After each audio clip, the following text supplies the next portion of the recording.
देश की वित्त मंत्री निर्मला सीतारमण ने आज संसद में आम बजट पेश किया, लेकिन बिहार को विशेष राज्य के दर्जे को लेकर जिस तरीके से जनता दल यूनाइटेड लगातार मांग कर रही थी, उस पर कोई चर्चा आज के बजट में नहीं हुई।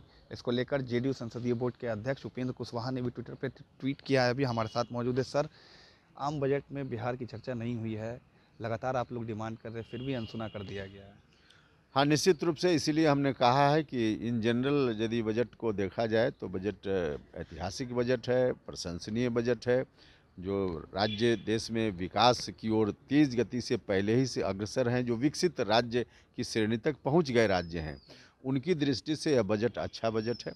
लेकिन बिहार जैसे पिछड़े राज्य के लिए, जिसके लिए हम उम्मीद कर रहे थे कि बिहार को विशेष राज्य का दर्जा मिलेगा, कुछ भी चर्चा इस मांग पर नहीं हुई। इसलिए बिहार की नज़र से जब हम इस बजट को देखते हैं तो निराश करने वाला बजट हमको दिखता है। सर, आप निराश करने वाला बजट कह रहे हैं। 3 दिन पहले ज्वाइंट प्रेस कॉन्फ्रेंस हुई थी बीजेपी जेडीयू की, जिसमें देश के श्रम मंत्री थे भूपेंद्र यादव और उसके साथ विजय चौधरी थे शिक्षा मंत्री।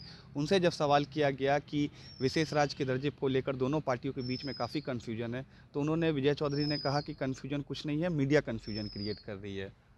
हाँ, इसलिए इस तरह की बात उन्होंने की होगी, क्योंकि सब लोगों को मालूम है कि यह जो डिमांड है कोई जनता दल यूनाइटेड का मात्र डिमांड नहीं है।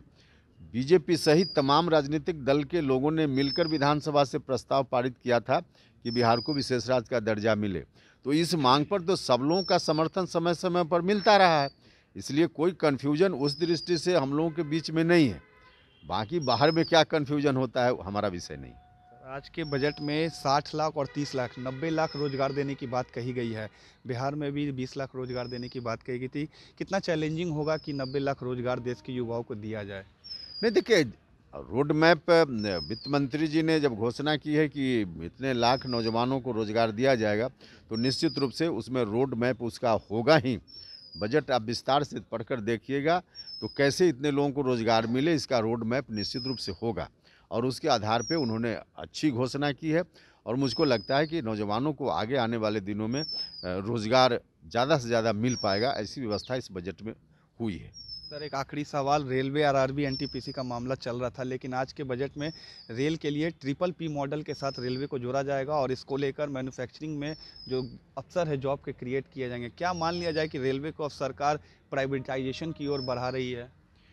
देखिए, उसमें तो अब कुछ सेक्टर में जहाँ सरकार को लगता है वहाँ सरकार निर्णय लेती है इस अर्थ में, लेकिन कुल मिला-जुला कर लोगों को रोजगार चाहिए, नौजवानों को रोजगार चाहिए। इस पर इस बजट में ध्यान दिया गया है।